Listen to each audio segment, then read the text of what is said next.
Value rate బలవంతంగా గుంజుకునే ఇస్తారు. వాళ్ళు నిజంగా అయితే అమ్మడానికి సిద్ధపడరు. అమ్మడానికి ఎక్కువ డబ్బులు వస్తే సిద్ధపడతారు. అప్పుడు అసలు భూమి ప్రభుత్వం ఎందుకు సేకరించడం?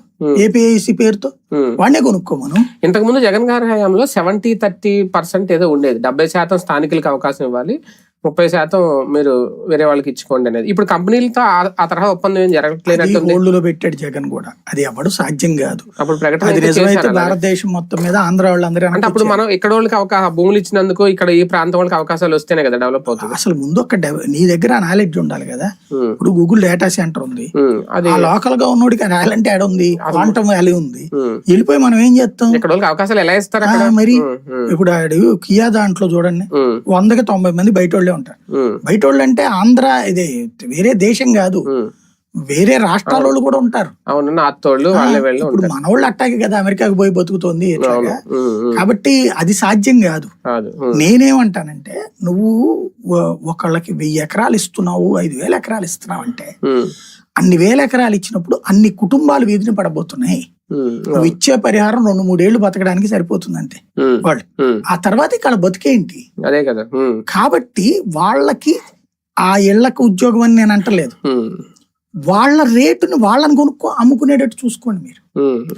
గుజరాత్ లో భూమిని ప్రభుత్వం కేటాయించేది ఉండదు. తీసుకెళ్లి వ్యాపారస్తుడు ఇది రైతుకు చూపెడతాది. రైతుకి వీళ్ళకి మధ్యన అనుసంధానంగా ఉంటది. వాళ్ళు డైరెక్ట్ గా రైతు దగ్గర నుంచి కొనుక్కుంటారు. ఇక్కడ కొనుక్కుంటే వచ్చే రేటుకి నువ్వు భూసేకరణ ద్వారా ఇచ్చే రేటుకి తేడా లేదా? అది లాసు. అలాగే ఆ ఉపాధిని లెక్కేసుకోండి మీరు. 100 ఎకరాలు ఒకడికి ఎవరికన్నా ఇచ్చారు, ఇది ఇప్పుడు 20 లక్షలకు 30 లక్షలు.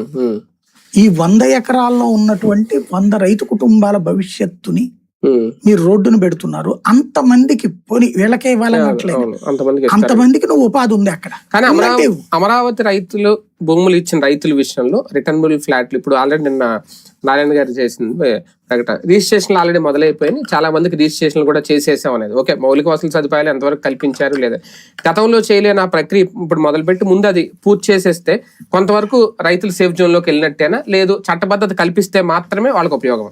బేసిక్ గా వాళ్ళందరూ ఇప్పుడు అడుగుతున్నది ఏంటంటే లీగల్ లిటిగేషన్స్ బోల్డ్ వస్తున్నాయి, అవి తీర్చమని.